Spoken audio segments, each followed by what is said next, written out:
to speak on the issues that you've presented to this court.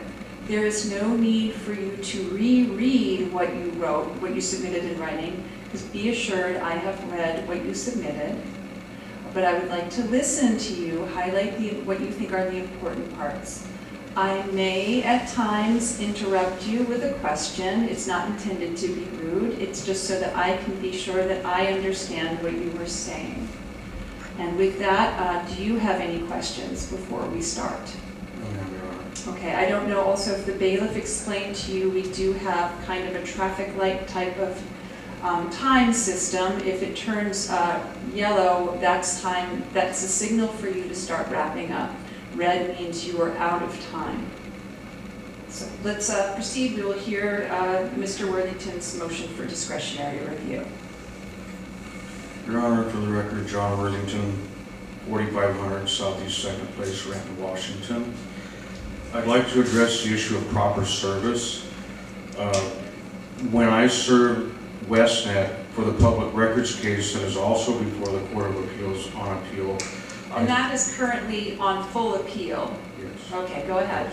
I served them at the same location, and in addition to that, I served the Kitsap County Prosecutor's Office, who the trial court judge has already said in that case at the trial court level that could defend and was obligated to defend Westnet.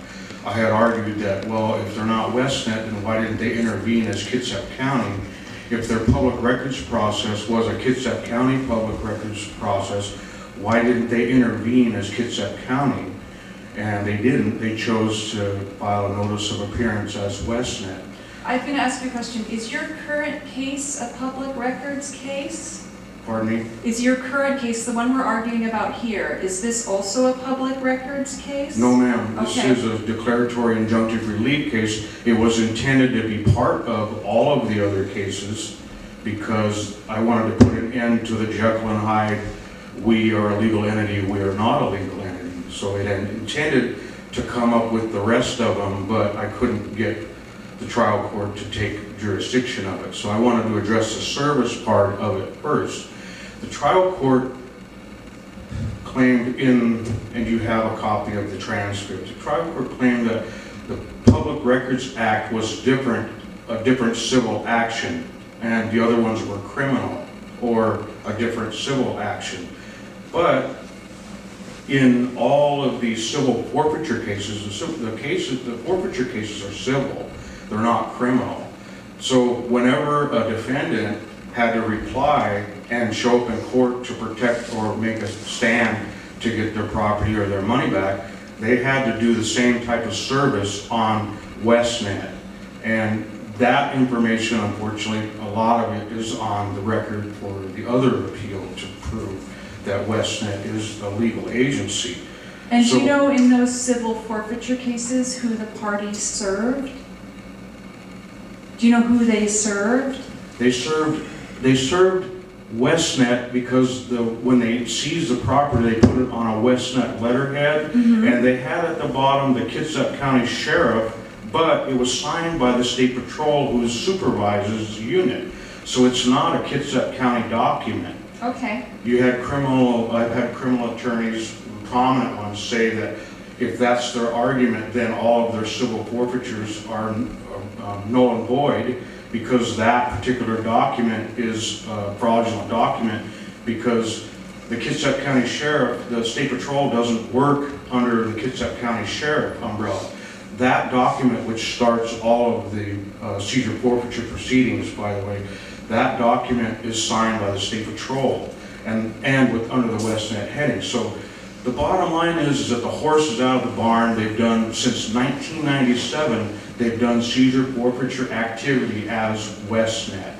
So this notion that they can't be served and the notion that it's a different civil process should have been rejected. Did the judge, the trial judge, did that judge rule that Westnet doesn't exist, or did she rule that you need to serve all of the entities that make up Westnet? In this case, yes. she said that I had to serve all the other entities, okay. right? But in the public records case, when I said, well, they appeared, that was the same exact judge. And I called her on it on the record. I said, well, you said it was all under the Kitsap County umbrella, remember? And that they could defend. So and they were there in the court that day. I don't know why they were there. They just wanted to jump up maybe and say, we're here, no, we reject, or whatever. So you get this Jekyll and Hyde, we're here, we exist, we don't exist, and I served them in the same manner and according to the manner in which she herself had said that it had to be proceeded against in the public records case, because the interlocal agreement said that the prosecutor could represent Westnet and had an obligation to, and that's why they didn't have to intervene as Kitsap County. So her ruling in that case was under the Kitsap County umbrella. I think there's no difference between the civil processes. I served them properly, and I served the people who claimed to be Westnet, and they showed up and filed a notice of appearance, even when I served the other jurisdictions. In the Pierce County case before Judge Hickman, prior to filing the Westnet case now under appeal, I served them all. Westnet showed up and filed a notice of appearance, the same prosecutor. As far as the conflict of interest with the court, which is also an issue I brought up. Correct. There's a major conflict of interest with Kitsap County, and I'll just run through these real quick. Here's Levi Bradley. You can see, now it's the state of Washington in the caption, but do they collect the money in the name of the state of Washington? No, look who they collect the money in the state of Washington for. They collect the money. I'm going to interrupt you for one moment. Sure. Do you have an issue with this particular judge's possible bias in this case? Or do you have an issue with the entire court's possible bias? Both. Both, okay. Because she's already said that it's Kitsap County, Westnet is under the Kitsap County umbrella. So there was no other, she was already, I believe, biased. Because if you follow this, Westnet, you can see it up there, they collect money for Westnet, the court does, she said they didn't. Now here's, if you can look at this, Kitsap County Superior Court, Levi Bradley, Fund F. So they have a conflict of interest and they collect money for Westnet. Not only that, Mason County has the same process, Pierce County has the same process. Is there any county that you have discovered in this state that does not have a similar process? Is there any superior court that you think wouldn't have bias here? At first, I thought I could go to King County, but every county within proximity, and most counties, have the same process. They're collecting checks for drug task forces, and they put it in the JIS system and have been doing so for over a decade. Do you know what the JIS system is? Yes. That's where they follow, and they don't put it in there as Kitsap County and state of Washington, Bremerton. They put it in there as Westnet. So the JIS system, and then they issue a quarterly report in the name of Westnet in the JIS system. The horse is way far out of the barn. This case is important because it puts an end to the Jekyll and Hyde. We're a legal entity for the purposes of seizure forfeiture, obviously, but we're not a legal entity when it comes to a Public Records Act case. I tried to get that question answered. Unfortunately, my PRA case doesn't provide that opportunity for a court to clear the whole thing up. And that's what I was trying to do. And I believe that, as you just flushed out, the only place that doesn't have a conflict of interest and in the JIS system is the Court of Appeals.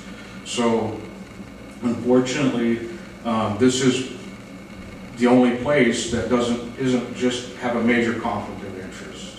So I would like you to take discretionary review of it.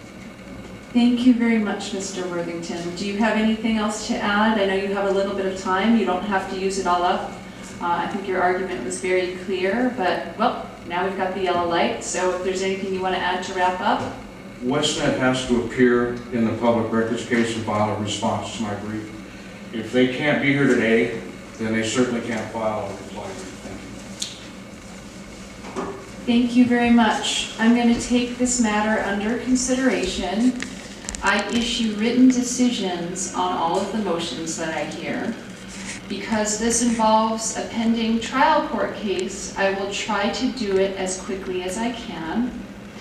What I do tell people who appear before me is that by court rule, I must hear cases involving children. I must decide cases involving children before I decide anything else.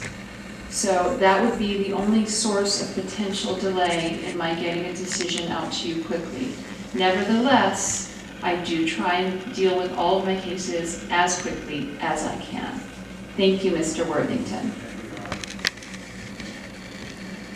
And with that,